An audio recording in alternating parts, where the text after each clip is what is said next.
Hey, what's going on, everybody? Welcome back to On Point. This episode is going to be a precursor to a follow-up episode, and it's going to be really important that we get your feedback for this. So this is going to be part one of basically why won't my broadheads fly? And I posted on Instagram, and for those of you that follow me on Instagram, if you want to be a part of episode 2, this is going to be your chance. We've talked about doing a live episode where people can call in and get their questions answered, and that is going to happen. I'm going to try and shoot for the next week.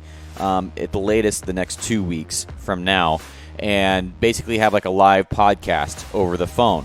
So episode 1 is me, Wes, and Garrett from the Lethal Podcast talking about common questions, some questions that I received on Instagram or comments that I received on Instagram for people that wanted us to cover. Episode 2 will be live, and it will be one where you can call in. So if you have a question and you want to be a caller, check my Instagram when you listen to this and make sure that you let me know that either you want to call in or you have a question that you want answered. So very important, and you don't have a lot of time to do this. We're going to try and roll this thing out, like I said, in the next week or two. So this is part 1 of a 2-part podcast. Maybe might turn into more than that, but currently right now it'll just be this episode and a follow-up episode. I hope you guys enjoy, and be sure to leave me a comment or let me know if you want to be a part of episode 2. I'll see you guys at the end. So, all right, fellas, well, let's go ahead and get this thing rolling. So, this is the busiest time of year for me personally, with questions and requests and stuff like that. So, this could not have come at a better time for me. And I know I'll be going through my own tuning process here as soon as my arrows arrive. And being able to just to bounce stuff off of you guys. Yeah, actually, I got my Arnold Palmer in the other room. I probably should grab that. But it's sorry, did I interrupt you there, Garrett? No, you're good, man. You're making me thirsty. Is that an IPA? What do you got? Oh man, this is a Busch Latte. You know how I roll? Busch Latte. Oh, you fancy, girl.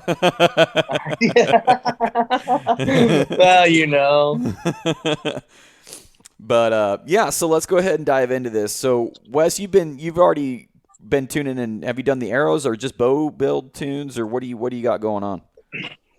Yeah, so unfortunately I don't have access to a press and all of those things. A hooter shooter like I did when I was at BRO and all those things. So as far as me tuning a bow, I haven't actually been tuning any bows.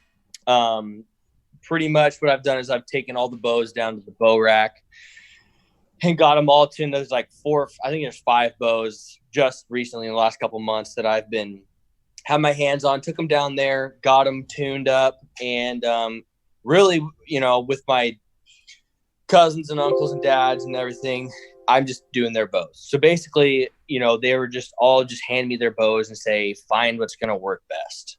And, after I figure out, how they're going to shoot, I have them shoot through paper and all that. You want me to dive down on this whole process right now, right? Yeah, go ahead and go through your process, and then I know Garrett and I are very similar on our tuning solving issues as well. So okay, we have pretty much identical philosophies there. So yeah, just go ahead and give me yours, because I don't think I actually know yours. Yeah. So as far as the bow tuning goes, just double checking that the cams are timed, and that, I personally think that if a cam is leaning one way or the other, I try and fix that. For me, it feels weird, looks weird. And for me, it's a mental thing when I know, oh, my cam is leaning a 1/4 inch off one way, but the text says, but it shoots through paper great. I'm like, well, that's fine and dandy, but can I get it to shoot through paper with the cam standing, perpendicular to the risers anyway, or the limbs. Anyways, what I've really gotten into recently is just the arrow setup and how I'm building arrows. And I think that a lot of people specifically at this time of year are shooting broadheads. And if they're not, then they should be. But I think really what a lot of people come down to is they get their minds wrapped up in a whole lot of unnecessary tuning stuff. I think they type in Levi Morgan tuning video and they think, oh my gosh, I don't knock index. Oh my gosh, I don't do this, that, or the other. And I think they honestly need to get out of their own head. And they also need to realize that they're not freaking Levi Morgan. Especially the guys that, pick their bow up now and they have had it in their case since last season. Well, my uncle, he does that exact same thing. He gets his bow out 2 weeks before season and he goes, well, it shouldn't have changed, right? I didn't touch it. And I go, would you start your car up a year after it last ran, and like drive it across the mountains? No. So, I mean, I don't know.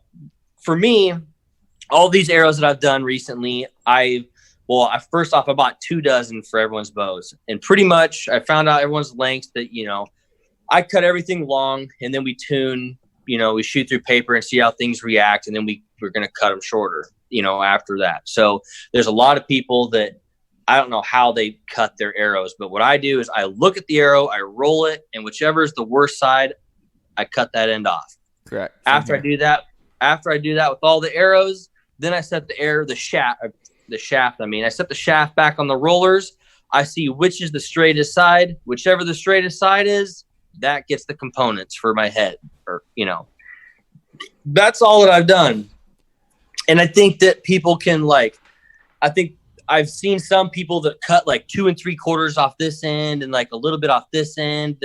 And I just, man, to me, this guy, I've done that. I mean, man, to me, I can't shoot that good. I mean, I can't shoot. I don't know. I just think there's a lot of simple things that people can do with tuning their arrows to their bow, rather than just total mind screwing themselves. I really do. I think that, KISS, keep it simple, stupid. Really, right. I do.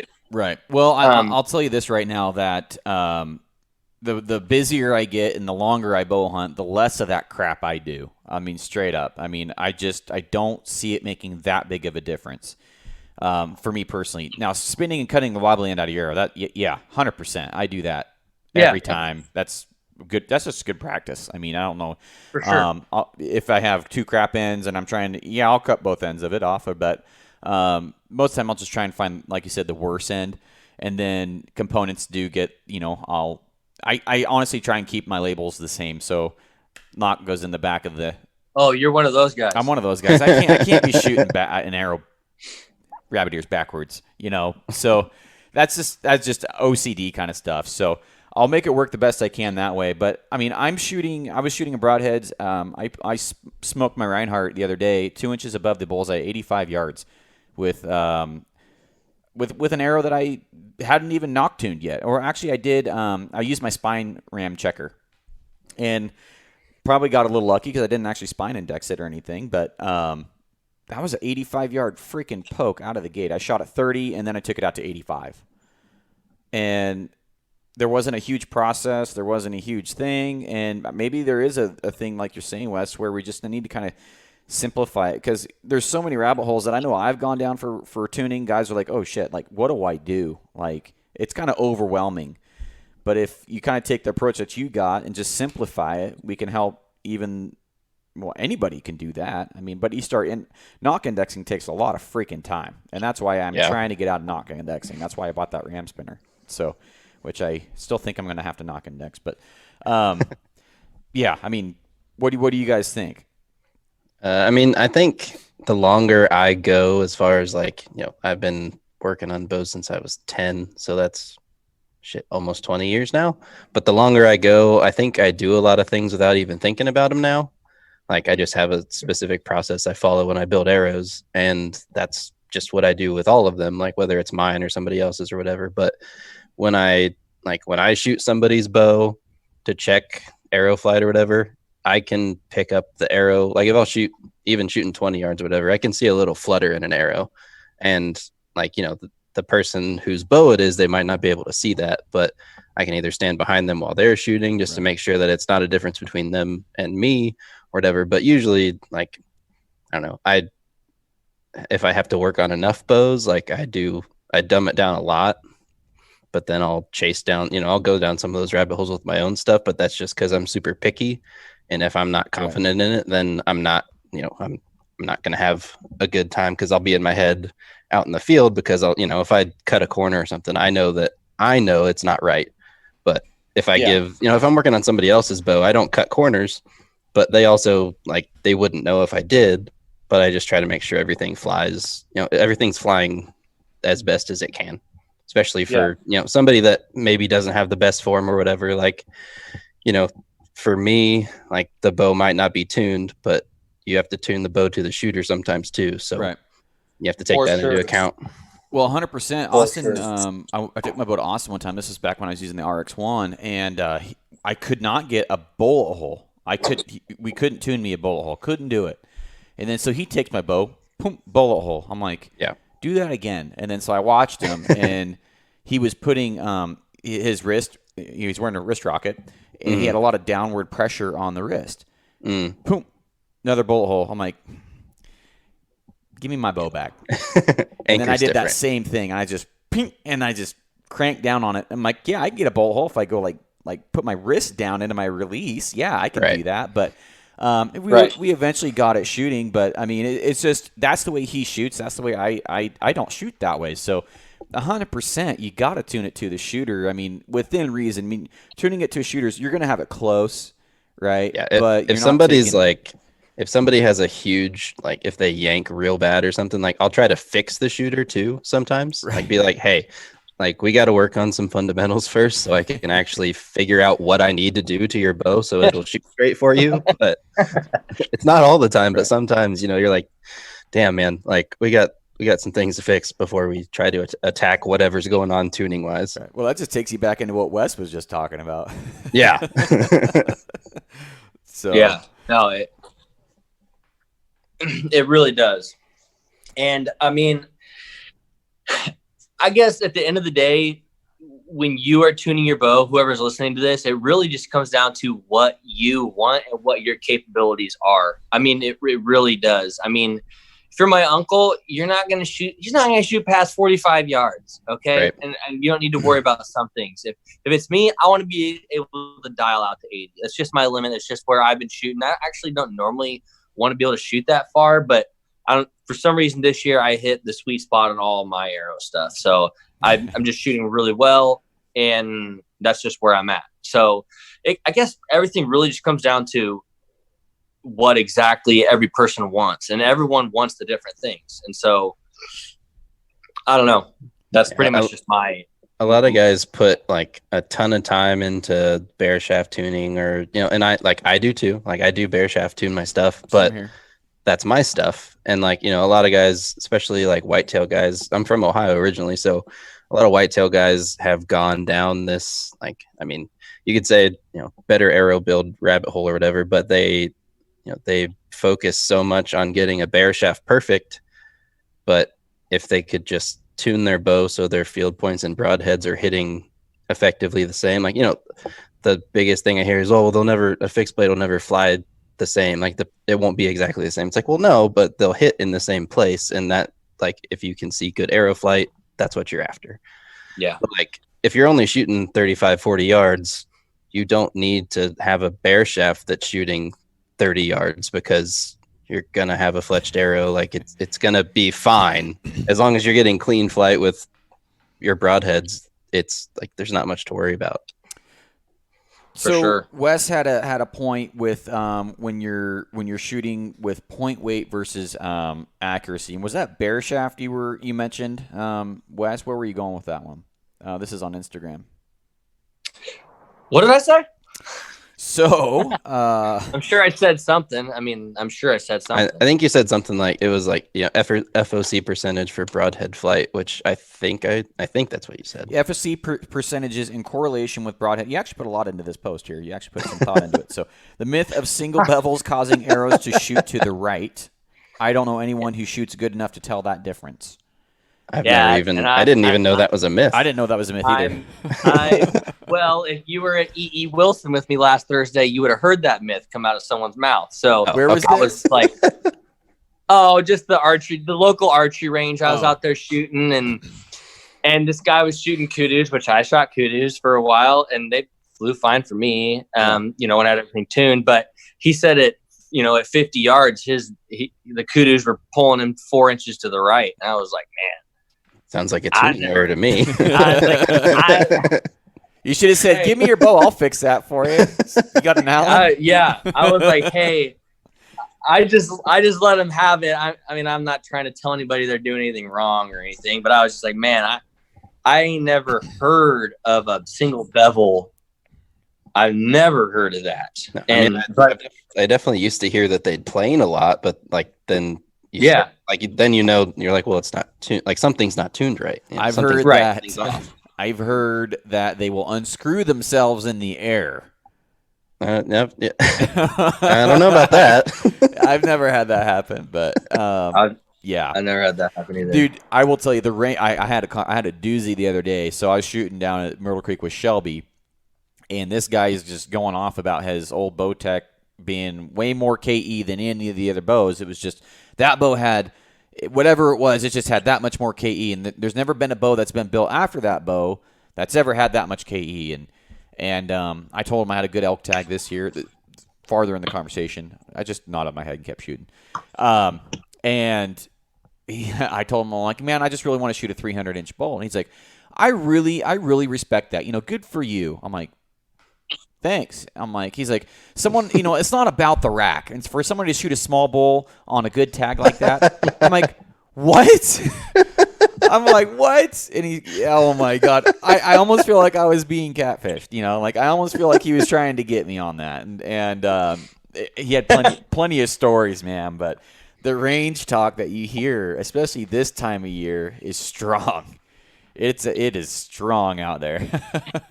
I mean, I shoot heavy arrows, and I get that a lot. Like, guys standing beside me shooting, they're like, man, your bow's quiet. But my arrows aren't that heavy. They're like 550, 560. Okay. They're not that heavy to me, but like that's that's where I get the speed that I like. I like to be 275, 280 or whatever, or 260 at the lowest, and that's where I'm at.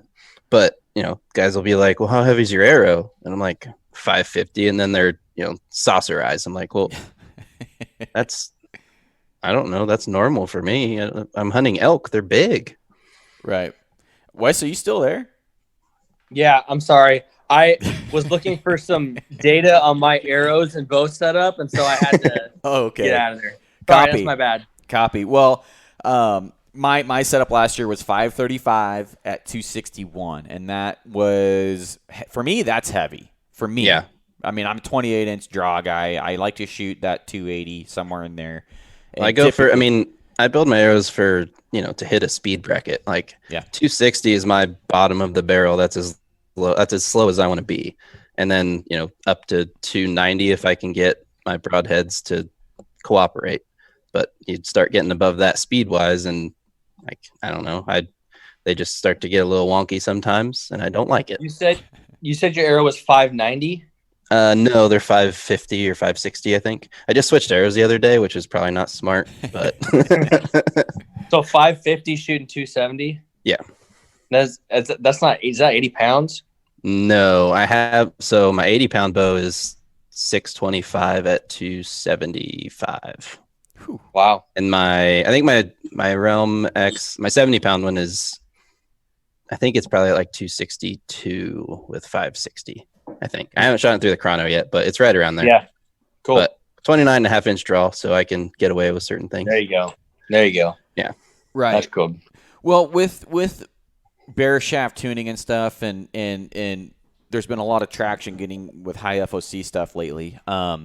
Garrett, with your bare shaft tuning and stuff like that, how much does point weight for you come into effect of getting a bare shaft or a broadhead to fly? I mean, and this kind of goes along with Wes's question, where are you gaining at? Where are you picking up that accuracy with a higher FOC setup? And then follow-up question, what do you consider a higher FOC setup?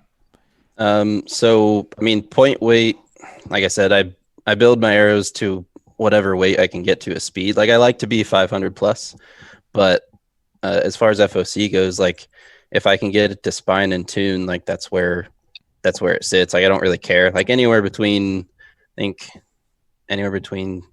my arrows are usually 15 to, I've had up to 23%. And like the more FOC I get, normally the less vein I need to control whatever broadhead I want to shoot. And I shoot the short jags, the Valkyrie short jags. So those are sweet. They're a little bit bigger as far as like, surface area. So I've found with more FOC, I need less vein. Like I can shoot a 3 fletch with those if I have, 18% FOC or whatever. But if I drop down to that 15%, I'll probably need more vein. So I'll usually shoot a 4 fletch with it, but just depends. And what are you finding there, Wes? Fighting or finding? Finding. What are you finding with your arrows? Man, this year I found the complete opposite of what I normally find. I don't know if it's because it's a different brand of bow. I don't know if it's because my shooting form's better. I don't know what it is, but I'm able to shoot a little bit lesser of a spine or a spine, drop in category or whatever it is, and get away with it. And so I personally am not a huge weight guy, and I'm not a huge FOC guy. What I know is my redneckery. I need a decently heavy arrow to be going fast downrange and hit accurately at whatever I'm shooting at. So that's for me what I'm looking for. I'm looking for to shoot in the 270 to 280 range. I don't want to get below that, and I really don't want to get above that because I'm not a tuning expert, to be honest, with my bow and arrows. I've got just enough knowledge to make some really sharp things fly accurately for me. That's and fair. So what I've found is that I actually shot. So actually this year I shot a whole bunch of different arrows at a whole bunch of different spines. I shot Valkyries, Day 6, Easton, Gold Tip, Black Eagles, and I shot like multiple fletching configurations and everything. For some reason, every arrow manufacturer, or out of all of the arrows that I shot, everyone's 400s and 350s shot best for me, which I would have automatically assumed that I'm a 300 spine and I need about 150 to 200 point weight, to break everything down for my arrow to shoot well. That's not what I came up with. And actually, I made a post on this on Instagram, and some people were like, I would have thought it too if someone was posting this. They're shooting a 400 spine out of a 29-inch bow at 70 pounds. No way. Like, that is not tuning. I don't know what it is. I'm shooting the best groups I've ever shot literally this year. I feel I'm literally so jacked to go hunting. But with broadheads or without broadheads? That's with broadheads and without broadheads. Okay, that's impressive then.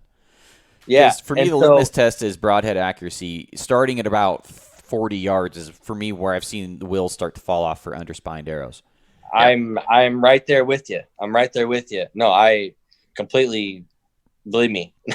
I'm shaking my head. I don't quite understand it, but nonetheless, it's what my bow is shooting good. So, I shot some 400 FMJs, some 400 Day 6, and some 400 Gold Tips. I don't know which model of them were, but I got really good flight and everything out of those spines. So then once I figured out what spine was shooting best for me, I ordered some Day 6 and I just built them like I would a normal arrow. And I was actually worried for some reason, even though I had all the evidence in front of me, if this is what I needed to shoot, I was worried about flight. So I put 4 fletchings on it. Now, is that going to really help me at all or anything? I don't know with the extra fletching, but in my head, it makes sense because I'm a redneck. So helical, no helical, just 2 degree. That's what I'm going with this year. Yeah, 3 fletch, just 2 degree. I'm running a 4 fletch, just small blazers, and it's nothing fancy. It's not some cool deal, but it's just, I don't know. And so it made me really think hard about if I've been missing some things in the previous years, which maybe I have, maybe I haven't. But I personally, just because of this year, am now going to forget all the information I'm hearing from every Tom, Dick, and Harry online. I'm going to spend a week with my bow, and I'm going to figure out what that baby likes. That's pretty much what I'm going to do. And I'm going to figure out what's grouping the best at long range, short range, everything in between. And I'm going to throw broadheads on there. I'm going to find the widest broadhead that I can to get some terrible flight. And I'm going to see which arrow shoots the best with the terrible broadhead on. I'm not going to lie. That's how I did it this year. I think if a lot more people did that, they would be a lot happier as far as like how their bow shoots, because, same thing. I mean, I generally shoot either a 300 or 250 spine just because, 29.5-inch draw. And I haven't, like, when I bear shaft tune stuff, I just, I'll get a lot of knock high stuff if I'm under spined and I don't want to fight it. My form is good enough that I can really, like, it doesn't bother me to shoot too stiff. That's where, like, some people get caught in the mix, is just that, like, their form is a little off or their shot execution's a little off, and that stiffer spined arrow is going to be less forgiving out of the bow. So it's, I mean, if you've got that's where, like, bear shaft tuning is not for everyone either. It's just like, if you can't, if you're getting, inconsistent every time, or if you're getting consistent bear shafts, but it never flies true, like, it's probably you. Yeah, I mean, that's pretty fair, and I'm gonna just start reading questions off here, guys, from guys that commented that wanted to talk about certain things. Feel free to field this one if you want it. At what point do you stop tuning? I found myself chasing perfection and end up going backwards, and that kind of was where Wes was just talking about. Yeah, you definitely got to know when to stop chasing your tail. I think I do that a lot, like, not a lot, but I change stuff so often that if it's not as perfect as what it was, and it's like, if it's what I want in my head, I'll mess with it until it does shoot like the other thing that was shooting perfect that I didn't need to change. Right. I think for me personally, or go ahead, Wes. Well, I think for me, it's back to, like, what they want out of it and their capabilities. Because to me, it's like, you're not Stefan Hansen shooting at 20 meters or 20 yards or whatever, and you're not hitting one spot. Like, a lot of those guys, they got to realize that they're tuning their arrow to hit one spot at one distance, not, and specifically, the indoor stuff. Yeah. And their arrows are going to be completely different than what even those guys shoot in field stuff. So, I mean, you really got to compare your apples to everyone else's apples if you're going to be comparing it all. Like, that's just my deal. So, I don't know. To answer that question, pretty much I'm going to double check my walk back tune with my broadheads from 20 to 50, or actually I start at 5 feet, but from 5 feet to 50 yards. And as long as I'm, within my minute of angle, if you call it that, I'm done, and I'm going to be able to hit vitals. That's pretty much what it comes down to for me. But I'm not trying to shoot a Copenhagen can at 82 yards with, a fixed blade. So that's just shots. I mean, is that a shot at me over there? I do that. I do that with fill points. Yeah, well, I'd say I've been able to do that. I've been able to do that with field points this year for the first time, and I'm jacked about it. But no. I think guys should know, like you said, like, learn their own abilities, and then be able to, like, if you're bow shooting consistently all the time, just leave it alone. Yeah. Take it from a guy that doesn't know when to leave things alone. Just leave it alone. Well, to me, I stop when I get the accuracy I desire, which is I want field point consistency and accuracy out of my setup. And if I'm getting to the point where I can't notice a difference outside of my abilities, that's when I stop. If I know that they're not going behind the pin, I keep going. But when they're hitting where I'm aiming behind the pin, that's what that means for guys that may not know. That's when I stop. And if they're not hitting there, then you got room for improvement. And if you're trying to shoot above your ability, then maybe you need to work on your ability, because I don't know what else you'd be looking for, really. Honestly, you're wanting your broadheads to shoot better than your field points. I mean, that doesn't really make sense. That'd be fantastic.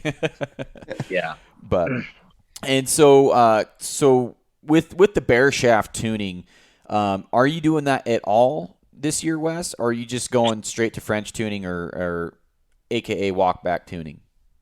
I wouldn't say I tuned them. I had a bunch of bear shafts and a bunch of different spines, and I figured out which ones were pretty much just perpendicular to the target, not leaning left to the right. So, I was weaker, strong. That was my tuning. I said, oh, okay, well, that one looks good to me. And you're getting clean flight. Yeah, I'm getting clean flight on all of the arrows that are in this general weight and in this general spine with this general FOC. Okay, got it. And then I didn't bear shaft tune after that. I just, bought my arrows according to what that bear, all different brands of bear shafts was telling me. And that's pretty much how I got to where I'm at as far as this year. So with bear shaft tuning, one thing I see guys do is hang their hat on one arrow. And I personally, and when I say that they hang their hat on one arrow, they'll shoot through paper with one arrow, and then they'll fletch the rest of their arrows thinking, okay, I'm tuned, I'm good to go. And they'll just kind of skip that. And then maybe they'll take that one arrow, and then they'll shoot 30 yards a fletched, and then they'll shoot their bear shaft next to that one, right? And then that's where they start getting some discrepancies because, wait, what's going on here? Me personally, I bear shaft tune, I knock tune every single arrow. My own personal arrows. Will I do this to somebody else's? No, I just don't have that much time. I just don't. If I was going to do what Wes was doing for other people, I would definitely shorten my process, like for sure. I wouldn't be no. But where I want to go is, and Garrett, you can take the ball from here, but you and I are very similar in this area, and this is from J.W. Dunn. He said, make sure you go into the woods about how moving your rest isn't tuning. Rapid ears tuning your bow. I'd go into the woods about yoke, shim, and top hat tuning. Also talk about aligning the power stroke of the string. I guess finally talk about how just because the guy at your local archery shop can shoot a bullet hole doesn't mean it's tuned enough to you. You have to be consistent enough with your bow and basically good enough to tune your own bow. Well, we've already hit half that. Yep. And when I'm getting guys that are coming to me saying, I'm having a tuning issue, here's what it's doing. And you can break it up into 3 major areas and just really start knocking shit out. It's either you, it's the bow, or it's the arrow. Which one is it, right? And Garrett, I know you and I say the same thing here. Yoke tuning, shimming, top hat adjustments, that's major surgery. That's major tuning. Yep. Moving your rest is like having a microsurgery. It's not a Band-Aid. It's kind of a Band-Aid. I mean, really what it is, it's just finishing off. It's the last stroke of the brush. The vaccine, that ain't a surgery. Yeah. So why don't you take it from there, Garrett, and kind of go into, you can move your rest. And probably, I'm not negative or positive on this one. The one that moves people the wrong way on this one, in a lot of scenarios, is John Dudley's video of how to get your broadheads and I have a very similar video, but it's more in depth because there's 2 videos prior to that one, 2 precursors to it. But he has a video where he has a broadhead hitting here, left and right, parallel to each other, and then he moves his rest to where they're both hitting. And I think people think that that's tuned. That's tuning your bow. But what they didn't see him do was yoke tune. Yeah. As far as, for tuning for me starts like the rest starts at factory recommended center shot, and then I'll move it a 16th plus or minus. I don't like to go outside of that. All the mass adjustment, like if you're shooting and let's say your broadheads are shooting 4 inches left at 20 yards compared to your field point, like something's clearly off, like by a good margin, and you could technically correct it by moving the rest. And sometimes that's what you have to do. Like whatever you have to do to get clean flight. Right. If you don't have access to certain tools, then do that, because aero flight is number one. Like if it's not flying well, it's not going to perform well. But if you have access to it, or you have a knowledgeable person to help you do it, mass adjustments as far as they should come from yokes or shims or whatever you have, top hats, in my opinion. I know you're the same way. If it's way out, like if you have to set your rest to, 15/16 to an inch off a center, then there's something wrong within the bow itself. Like the power stroke is not aligned. And expand on power stroke not being aligned here. And you can basically tie that into the yoke and shimming room. Yeah. So your power stroke is the where the string sits center. You want it to be center of the bow or within 1/16 of an inch of what the factory recommends a center shot. For me, you can go an 1/8, but I don't like to.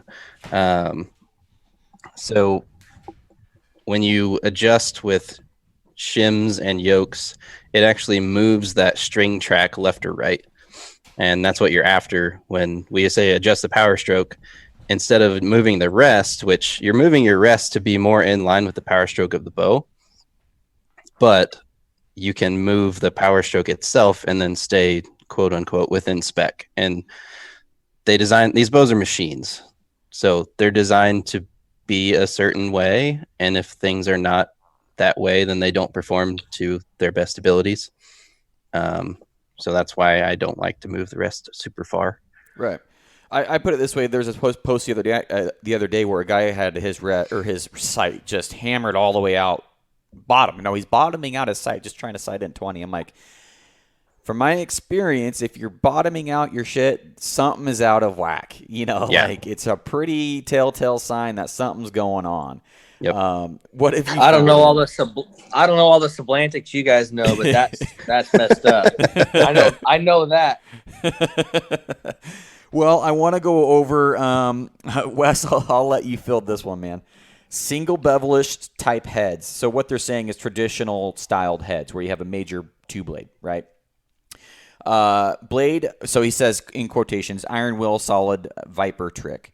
Blade to vane orientation for best flight. Example, main blade vertical or horizontal. I will let you take that, sir. Repeat it again. Just do you two blades? Is your blade orientation matching any configuration on your vanes? Do you match a 3-blade to your 3 vanes or anywhere in between for a 2-blade? No. It's a solid no. That's a hard no. My broadheads end up wherever they stop screwing in is where they end up. Yep. And I mean, I mean, listen. I want to see a lot of people's shootings that are gonna say that they notice like how much. And if they notice, then I clearly am. I'm just off my rocker, and I'm a terrible shot, and I don't know what I'm talking about or anything, which very well may be the case. I'm fine with wearing that hat, but I just really, I don't know. For me, there's also what I'm hunting. Okay, I'm shooting an arrow to kill an animal, and for me, within my limitations and how I have my arrow set up, I do not need to have a blade in my broadhead matching my fletchings for me to just accurately shoot my bow downrange with a sharp pointed object on my arrow. That just, for me, I mean, that's just me. I mean, you guys are probably better shots than I am. Heck, I'm probably everyone in the world's a better shot than I am for all I've seen you shoot. You're pretty good. But all I know is like, for me, I don't have to do that. I just really don't. I don't need to. That's just me, though. Well, I can tell you what major broadhead manufacturers will tell you, and that is it does not make a difference. And so even with a now I will say that I do have a dog in the fight on this one. 3-blade, I will align the vanes with the heads because I am OCD. And that is just me, not because there's any flight characteristic benefits or anything, but I need uniformity. I need that. Say that. I will that's my only caveat is that I would do it for OCD purposes, but I don't. I would say that when we're talking about fletchings and broadhead alignment, I don't believe there's any correlation, at least for me. That's just that's just for me. But I will say that having more fletching or longer fletchings per fletching or just the number of fletchings will help steer your broadhead if you have something wacky going on. I will say that, because I definitely believe that. I mean, that's why all the trad guys are using freaking 7-inch long feathers. That's probably not 7 inches, but nonetheless, that's pretty much what's going on. Yeah. Well, a bigger fletching will be more forgiving. That's really, I mean, there's no way around it. It just will be. Yeah. Or more fletchings. I mean, right. Yeah. Bigger or more. Yeah. Yeah. So would you guys pair a larger fletching to a larger, like, let's just pretend that we're shooting the Evo X, the giant Evos that he has. Would you put more fletching on to shoot that, or would you keep your fletching the same? I know depends on what the arrow. For me, it depends on what the arrow needs. Like if your broadhead takes over, then yeah, you need more fletching. Because so on lethal, we've talked about this numerous times, but one of the main things for poor broadhead flight is lack of fletching. And guys get set in their minds like, I only want to shoot this one type of fletching. Like they're only going to shoot the little baby tiny blazers or whatever. Yeah, they're going to shoot a super low profile vane. They're going to only shoot 3 of them, whatever. Yeah. But if you shoot a big head, or any broadhead for that matter, there's more surface area. You've got wings on the front of your arrow, so you might need bigger wings on the back. So take that, or go ahead, Wes. For me, if I was going to shoot the Evo X's, which it's a nice head, I like it. It does well. I've tested it. If I knew I wanted to shoot that, there's a couple things I would do to the arrow. For me, I personally think having a little bit higher FOC correlates with broadhead flight. That was my follow-up question. I am not. Yep. I am the least EFOC'd guy that you know. I am not EFOC. But nonetheless, I do think a little bit of point weight, marginal for me, anywhere between 10 to 16-ish% FOC, at least 10, bottom of the barrel, is going to help your broadhead flight. I would say, if I was going to shoot that head, I would want somewhere between 12 and 15% FOC, just off the top of my head. And I'd probably want to shoot the AAE stealth, just because that's probably going to help me. And I'd 4-fletch it probably. I mean, it totally depends on how the arrow would shoot for me, but that's just off initially, like you saying that's just what I'd have to say. Well, yep. I know personally that, and I want to get into this, and I'm not, I kind of want to be devil's advocate here to both of you. So if I am using enough tip weight or enough fletching that I'm covering up a tuning issue, wherein lies the problem with that? If I'm shooting fine that way, what's the problem? If you're getting clean flight, I'd say there's not a problem. Same. Yeah, that's a pretty simple answer. So I know personally that I'm going to go with a 2%, and I'm somewhere in there, 2 degree helical this year. I just want that extra little bit of rotation. Brian actually made me some hunting arrows last year from day 6, and he put a pretty good helical on those. And I actually I like the flight. I really did like the flight. The arrows that I'm shooting currently are slight offset, and I'm already getting a really good flight with those, but I feel like I might even pick up a little bit more if I do a little bit more helical. Where do you guys stand on helical? Do you let the arrow decide, the broadhead decide, or do you have your own preference? I'll let you go ahead and answer first. Okay. So like Wes said earlier, I'll pick the biggest, gnarliest head I have and pair my like that's how I pick my fletchings usually. Like if I can get clean flight with that big head, if I go to something smaller, I don't have to worry. And if I decide to shoot that big one, I also don't have to worry. Mm-hmm. You can be a little counterproductive if you get too much resistance, because super long shots, you're going to have more drag, but that's just something you have to know, that you have to know if you're shooting, like, I'm not going to shoot the big head far. That's going to be for a close shot, or, whatever. It's not going to be for my follow-up shot. I usually have, if I'm shooting my Valkyrie setup, I have the regular jags and the short jags, and they're both in my quiver. If I need a follow-up shot at 90 yards for whatever reason, if something goes sideways, I shoot the small one. Wes? Yeah. I pretty much actually have the same thought process as Garrett did there. As far as you're talking about fletchings, right? That's the initial question. If you're using at certain aspects to cover up a tuning issue, so even we can even take this to the arrow rest. If you're moving your arrow rest, 3/8, but your arrows are shooting fine, you're shooting good, you're pounding. Where's the problem? How would you know you had a problem? Would be my follow-up question. That's pretty much what I'm saying. I mean, man, if it ain't fixed, don't. If it ain't broke, don't fix it. Right. If it ain't broke, I mean, I'm not gonna fix it. That's just pretty much where it is. But for me, when I'm thinking about my arrow, my hunting setup, I want to be just the most forgiving. That's all I want out of an arrow and everything. I want the most forgiveness because crap happens. Yep. Everyone that I know that hunts, they're like, dude, you wouldn't believe it. I blah, blah, blah, blah, blah. And my rest wouldn't pop up, or all the little things that are going to happen. I promise they're going to happen at some point. And so for me, I want the most forgiveness that I can possibly get. So right off the bat, when I just make my arrow, I want it as forgiving as possible. I want a little bit of weight up front because I think it helps steer the arrow. And I want, more than just the little tiny vein text. I'm not shooting, 3D targets with Tim Gillingham or Levi.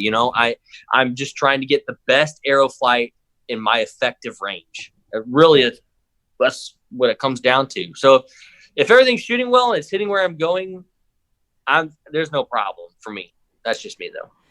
I've got another one for you, and this will take us into another area here that some of it we've already covered, but my form sucks. The Real Larva is the guy's name. That's kind of an interesting name there. Nick Lound, just to look up his real name. My form sucks too much to get consistent tears in paper, so I walk back tune. I shoot G5 Montex and got a practice heads and plan on being all sighted in with those before season starts. Does this sound like a sufficient plan? This will be my first year hunting with a bow. I replied, if your form sucks too much for paper tuning, you're not going to fix that with walkback tuning, in my opinion, because you're going to show the same errors in your shaft. I mean, you're going to come in. I'll agree to disagree there. Okay. I'll agree to disagree with you there. Take it with it there. So if you're listening to this podcast and you ask that question, there's a couple things, okay? You need to go to a pro shop. And you need to go to a pro shop and first off, you need to shoot a couple different arrows. Then you need to have a pro shop look at your bow. Yeah. If a lot of times there's something simple that can be fixed when you're 4 feet from a piece of paper. But as soon as you get out 10 yards and 20 yards and 30 yards and you walk back tune, you're going to be fine. If you're shooting, so your arrow isn't shooting exactly perfect at 4 feet in front of you. Well, you're probably not going to have a bullet 4 feet in front of you. Even if you did, you'd probably hit it, hopefully. Hopefully. So, I'm just being realistic. Like, if you can walk back tune and you're going to hit within a margin of whatever, a minute of angle, and you walk back tune for your first year hunting, man, you're good. You're good to go. You have limitations on whatever you want to put on yourself. Obviously, if you're saying your form sucks, you're not going in with a ton of confidence, but I'd say 20 to 30 yards and get a broadhead that can shoot at 20 to 30 yards, or an arrow setup that can shoot at 20, 30 yards. You can only use one pin for that if you needed to. So that's what I have to say about that. Yeah, I'd say the same thing. Like, just if your form is bad, like let's say you can't group in a pie plate or whatever at 40, then limit your range. Like, shoot, like, stick to it so you don't have a bad experience. Like, I don't want to turn anybody new away ever. Absolutely. But you just need to know your own limitations. I think people have a lot of problems with that in general, just because, like, I'll post videos, or Garrett, you'll post videos of shooting 80 yards, and, we can shoot pretty decent. So we're shooting, 4, 5, 6 inch groups at 80, 90 yards. And guys are like, well, I can't do that at 30. It's like, that's okay, man. Just do what you can do. Man, I'll be honest.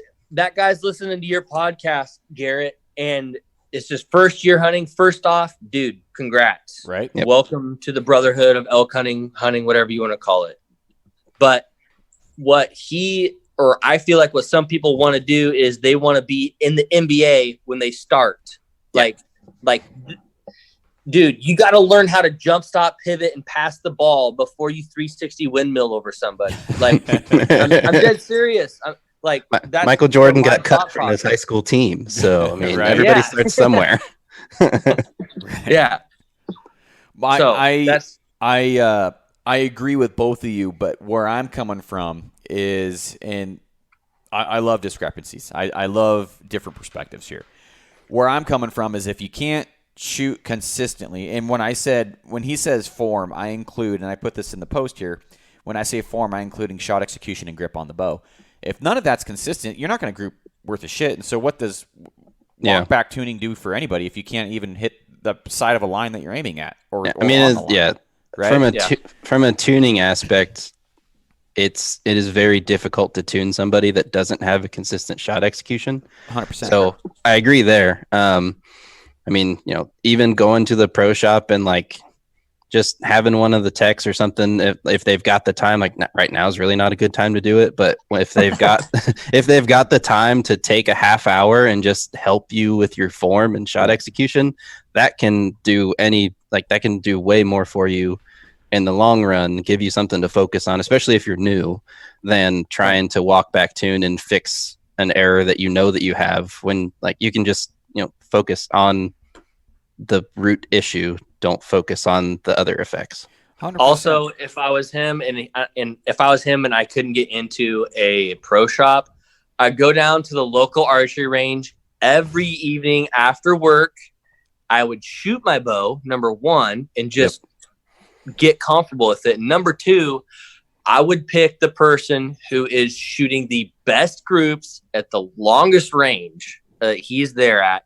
And I would say, hey man, this is my first year of hunting and I'm having some issues doing this and I really want to get better. Is there any tips or advice, or would you mind looking at my shot sequence here and talk to them? I guarantee you, if you go to somebody with that attitude and someone that knows what they're doing, they're going to be willing to help you out and take 10 minutes out of their range time and just give you a couple pointers. Like, yeah, I don't know anybody that, I mean, at least everybody that I've met in archery, like I don't know anybody that would turn that person away. 100%. For sure. Yeah.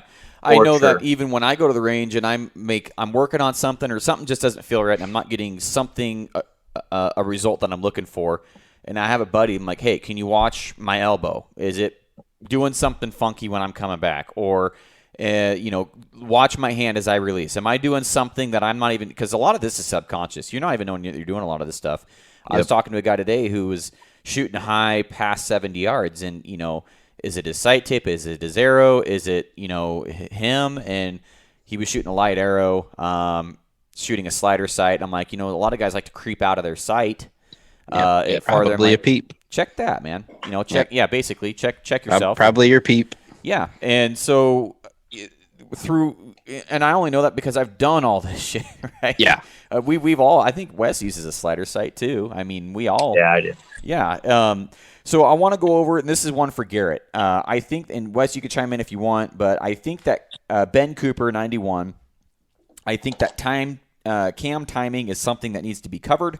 The only issue I've had with broadhead tuning was because of the cam timing being off. Knowing how to fix that would be super helpful for a lot of people, I think. Well, that probably also depends on your cables on what kind of bow you're shooting as well. But Garrett, since you've been tuning bows a long time, you want to handle that one. So I guess I would give you a scenario. If my top cam is slow, what kind of tear would that usually bring out in a paper tear, or would there be a paper tear that would show with a certain kind of time cam mistiming, I guess? I think it would present as knock high. I've been doing this for a long time, but I never, like, that part of my brain doesn't commit it to memory. I'm just like, oh, it's slow. I just fix what's slow. You know what I mean? Right. Well, I know personally, like the feeling, if you're getting a weird feeling, like for me, and Chris and I were talking about this, and my top is like a 16th slow, and it gives me a little bit more of a relaxed hold. But if the bottom was a little slow, it would be a little bit more aggressive. At least for the bow that I'm shooting, I'm not a super duper cam tuning guy, so Right. I'm going off of Chris's here. And I can say that from my personal experience that I know that if the cams are off, especially way off, and I believe it is the bottom cam, that you are going to get a more aggressive feel to that bow, and it's going to jerk you off the back wall. But Wes, where are you sitting on that? Repeat the question. Just as far as the cam timing. Yeah, have you had any issues with cam timing, and what kind of issues, if you have, did those bring up in your tuning process? Well, I mean, for me, the cam timing is the very first thing you should probably be doing. Yep. For me, that's just, I mean, before I even shoot my bow, I go have the basics tuned. I got to make sure that my cam timing is tuned. You said it's called the power stroke. I don't know all the terminology. Yeah. So I want to make sure. Yeah, I want to make sure everything's aligned as where it should be. And so I actually I've never had a problem of a cam shooting slow or fast. I never have, because I just make sure they freaking touch the same thing at the same time. And but what I have done in the past is I have set a knocking point too high or too low, which essentially is the same thing. Yep. Could be. Yeah, I mean, and then you have then you really chase your tail trying to get the damn thing to shoot right. You're like, what did I do wrong? It's all timed. It's all synced. You're like, what in the hell? No kidding. Try being me and realize that. Basically, we're talking about twice as long as it would have taken you guys. Well, basically, we're talking pretty much about vertical knock travel. Is that? I mean, that's pretty much what we're beating around that bush right now. Yep. Yeah. So, and I know something that a lot of guys, if they are setting up their own bow for the first time, something that I've seen a ton is where they set the arrow in relation to that burger hole. Yeah. Every bow I set up, it's bottom of the shaft through at least the center, if not the upper third of that burger hole. But you'll see guys run it along the bottom of it, like the bottom of the burger hole. And then usually that means your knock point's too low and you're going to start chasing your tail a little bit. Sometimes it works out, but that's just where I set everything up. Usually, like they used to have them on PSEs. I don't know if they do anymore, but there was a line on the PSEs so you could set it in the right spot. Hoyts are difficult because they have the stupid rubber pad on the riser, so you have to either peel that down to look at the burger hole or whatever. But can you not look at it from the backside? You can, but I guess it depends. But there's that little plastic piece over it. Yeah, and if you have a rest on it, you can see it, but you can't exactly tell. Like, especially depending on the size of that rest bolt too, you can't necessarily see exactly where it's at. But you can eyeball it for the most part. That's one thing that I've been really. I don't know. It's just eyeballing it just to get it close. I set up a couple when I was doing bow reviews. I took 2 of the Bowtechs out of the package, and I just basically eyeballed it and then put a level on it real quick, and then made like one tiny little adjustment, and then took it in the shop. And both Bowtechs, I had bullet holes easily in less than 10 minutes. I mean, it was just eyeballing it. I mean, I mean, what's it like? 13/16 or 7/8 center shot somewhere in there. Is typically where you want to be, and I'm like, just it's not rocket science. We'll put it that way. Yeah, for like you were talking earlier about like cam timing and sync or whatever, about the bow wanting to jump out of your hand. I shoot Bowtechs primarily right now, but ever since they came out with that overdrive cam, I can tell when a Bowtech is out of sync or out of time immediately. Like first draw, if it wants to jump at all, it's wrong. So like you had the BTX or whatever, and you've shot other Bowtechs. When those things are timed, like they sink in that hole. Like even the SR6, like it drops into the valley, even if it's short, but it's locked. Like for a cable stop bow, that overdrive cam, you can tell immediately if it's off. Hoyts are a little different. They're a little spongy. They're too spongy, and it hides, and it will hide. Oh yeah. I mean, It hides. if you're just bearing it back on, you're not creeping into the back wall and then Yep. if you're not on a draw board basically, and you're just trying to Yeah. do it drawing, you're screwing yourself. It's really hard. Yeah. Yeah. You can pull into Hoyt's way too much. Yeah. Yeah. Well, they kind of fixed it a little bit last year. It's a little bit Yeah. better back wall, but still, I mean, and that's great for guys shooting, you know, back tension and stuff. But I mean, for me personally, kind of, but you can also yank your bow out of time or out of sync or whatever. So for sure. I mean, Yeah, true. Yeah. So basically, here's another one is PSC has been killing it with the Evolve Cam. If you're going to do a Broadhead podcast, talk about the differences in flight between a mechanical and a fixed blade with an untuned and properly tuned bow. I see a ton of subject in the forums and all over Facebook on the pages. Spine becoming a more prominent issue when shooting a fixed blade head. Also, this would be a great addition to the big broadhead test you guys did last year. I can answer that one from just a simple-minded aspect. Go ahead. If your bow ain't tuned, your broadhead ain't flying. And if your cams are timed, they're going to fly better. That's pretty much what that answer to that question. I mean, that's just what it comes down to. Right. Yeah, I will say that really, a mechanical hides a ton of tuning issues because there's not much difference between, like, especially as far as like surface area and wind resistance and all that you'll get from a fixed blade. You don't get that from a mechanical at all. Garrett, you were talking about earlier about how you have a short jag and is it a LART, just a jag? It's just just the regular Jagger. Jag. So what I'm doing this year is I actually have an expandable to go from 60 to 80. Mm-hmm. I'm going to shoot fixed blades just from 20 to 60 in. And that goes along that same thought process of when I interrupted you just now. My bad. No, you're good. No, you're good.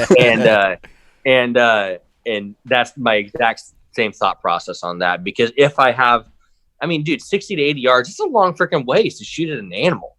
Yeah. And, you know, any slight bad form, not leveling the bow exactly, you know, not really going through my shot sequence and just letting her break clean. I need as much forgiveness as I talked about earlier. And now a lot of people are going to say, oh, dude, you're going to shoot an expandable at 80 yards. You're not going to get any penetration at that. No, but I'm probably going to 10 ring that thing because I'm not dealing with, you know, that's just where I think. It's starting to sound like Tim Gillingham there a little bit. Oh, don't say that. You just got to put the arrow where you're aiming. Yeah.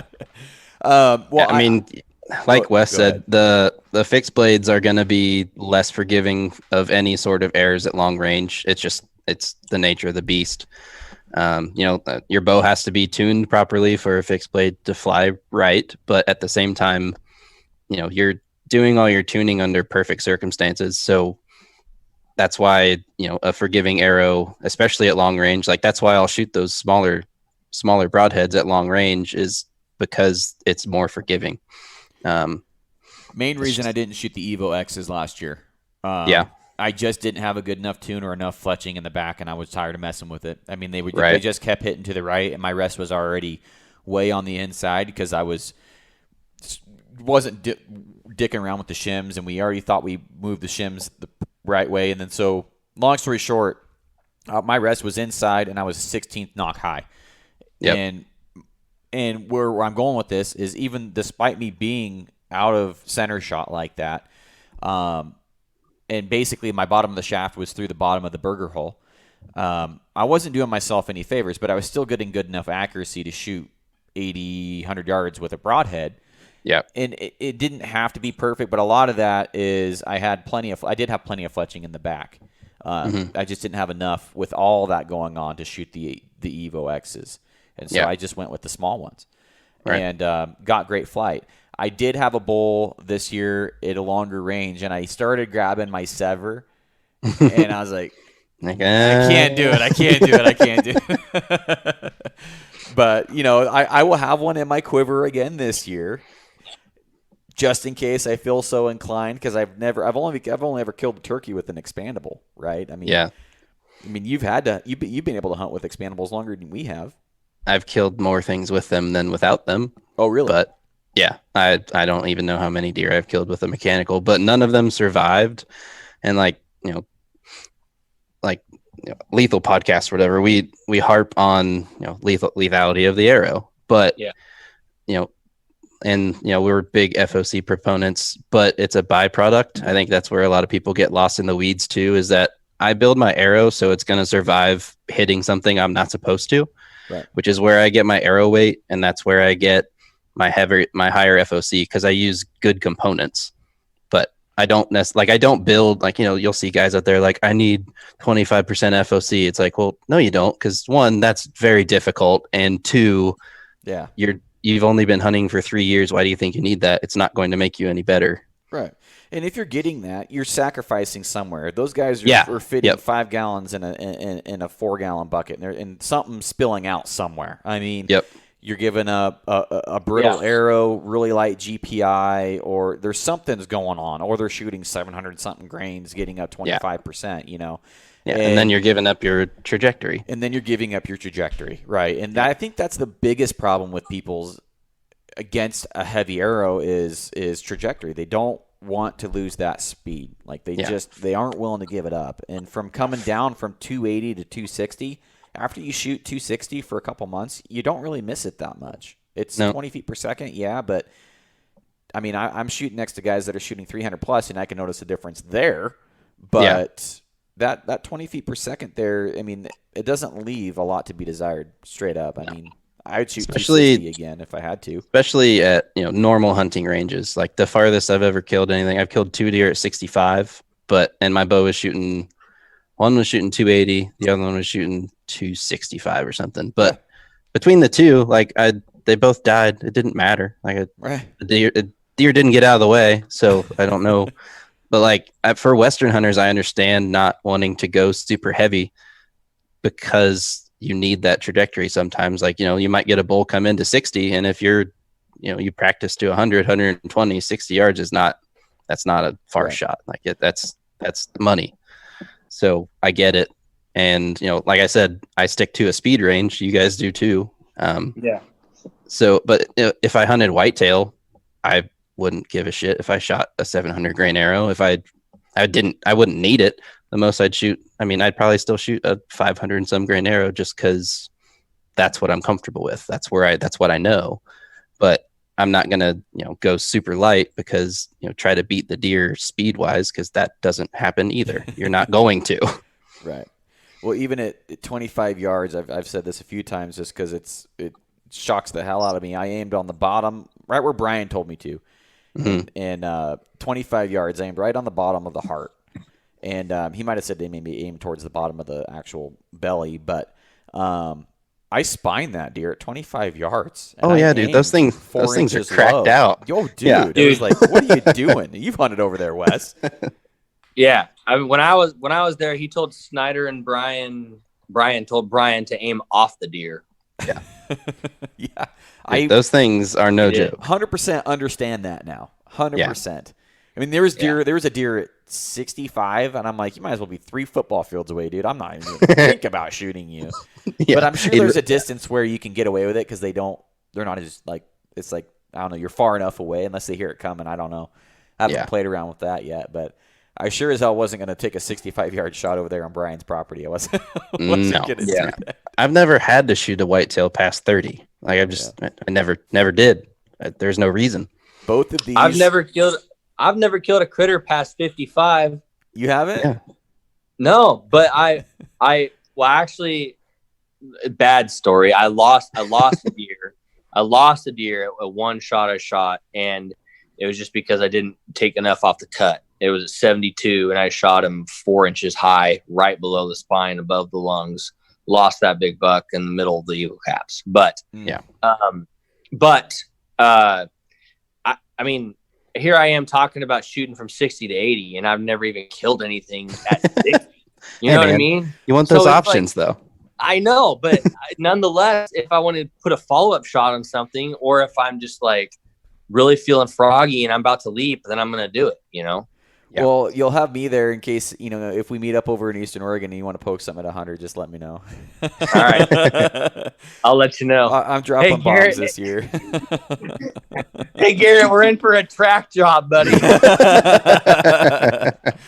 Oh man. Well, I would be more proud of saying what Wes just said over saying, what my longest shot is, because to me that just says that you're doing a better job of bow hunting, Yeah.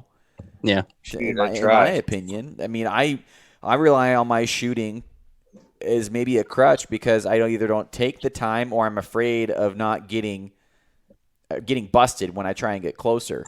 So I take the first available shot available to me at the time, and I'm not going to pass it up. Why pass up I don't take a shot unless I'm 100% confident. Period. Yeah. And the animals, and I'm confident that the animal's going to do its job and just stand there. Right. So why would I pass up a shot that I'm 100% confident in for a shot that I'm going to be 100% confident in? That's a thing that I think people don't understand. Like if you tell, people bitch and moan that I've shot 2 deer at 65 yards. Well, they hate me. Yeah, but so the one I completely pinwheeled, just straight through the heart, no problems. Ran 100 yards, tipped over. Hey, Garrett, I'm going to have to interrupt you. Sorry. Yeah. My phone just notified me I have 2%. Okay. Oh, God damn it. We'll wrap this thing up here shortly. My bad. That's on me. But, Garrett, what I think you should do, or both of you guys should do, is post this video that we're talking about and then get questions from this podcast. We can answer more questions. And then answer more questions. I really think we should. Yeah. Here's the thing. I haven't recorded this whole time. I recorded only audio. Oh, well. But I could post it. You can still post the podcast and we can get more questions. I'm going to post the podcast, but I didn't do the audio. Did you guys record anything? I think I allowed you recording. Oh, well. Sure didn't. Rookie move. So I didn't record. But anyways. Huh. We can field more questions though. Yeah. I just mean we don't take long shots if we're not confident that it's going to go our way. Right. Yeah. You don't just shoot something to shoot it. For sure. I don't take a long shot unless, the animal's calm, looking away, hopefully. You just have to, I'm stacking the deck in my favor in that way. But then, you watch a bunch of TV hunters and they'll stop a deer, especially whitetail guys, they'll meh and then stop it. So put the deer on alert. It's staring right up at him in the tree. And then they shoot at it and it either gets out of the way or they hit it someplace where they didn't want to. It's well, yeah, that's because you chose to let the deer know that you were there. So now he has the advantage. The deer is faster than your arrow is, no matter what. It's just going to move. Right. So, yeah. It doesn't make sense to me, but guys do it. Well, I had a good time on this one, and I'm with Wes. I think I will request more. And actually, guys, what we should do for the next episode is we will do a live call-in where literally you call in with a question, and you can literally say whatever you want. It'd be literally like a talk show. Yeah. If you guys are down Let's for that. do it. I'd do it. So, I'm down. Well, I'll just call this one part 1 of Why Aren't My Bradheads Flying? And then next one will be live, and we'll I'll make sure that we're all three on a chat or something, and we'll try and work out another day here very shortly. And if we can do this a little bit late, if we do it a little bit later too, I can have all the time in the world, and I'll bring a charger. Yeah, for sure. So, all right, fellas. Well, hey, I appreciate your guys' time. We went over. I don't think Zoom counts it as a meeting unless you actually push record. Oh, wow! Look at that. Life hack. So it didn't boot us off at 40 minutes. Cool. But all right, fellas. Yeah. Well, we'll catch you guys on the next one. Appreciate you for both showing up. Yep. All right. Thanks, Garrett. Yeah. Thanks, Wes. See ya. Bye. All right, guys, that's this episode of the podcast. Thank you, Wes, for coming on to the show, and Garrett. Be sure to go check out Garrett's podcast, The Lethal Podcast. Very arrow-oriented and have a lot of great information for guys looking to build heavier setups if that's the route that you're wanting to go. Outside of that, guys, appreciate you for listening, and be sure, please, leave me a comment on Instagram or let me know as soon as you can if you want to be a part of the call-in podcast or you have a question that you want answered, because it will be addressed in episode 2 following this episode. So, as always, guys, appreciate it, and I'll see you on the next one. Bye.